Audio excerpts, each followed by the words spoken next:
Vertinantis Vilniaus ekipą prie varžovų jau iki 20-23.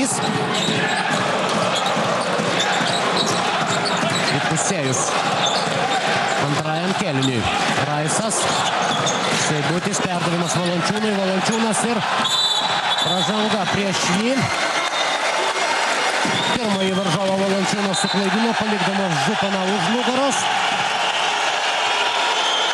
O dabar Valerijus Mikkodėjus. Taip, čia pražanga buvo. O po to sekusi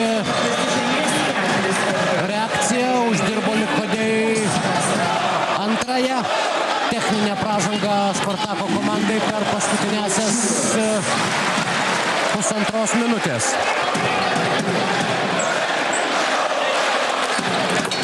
Kągi, aistrų nestinga. Ironiškos šypsenėlės, dabar šypsenėlė Halperino veide, tačiau net jeigu ir arbitrai viename ir kitame epizode padaro klaidą,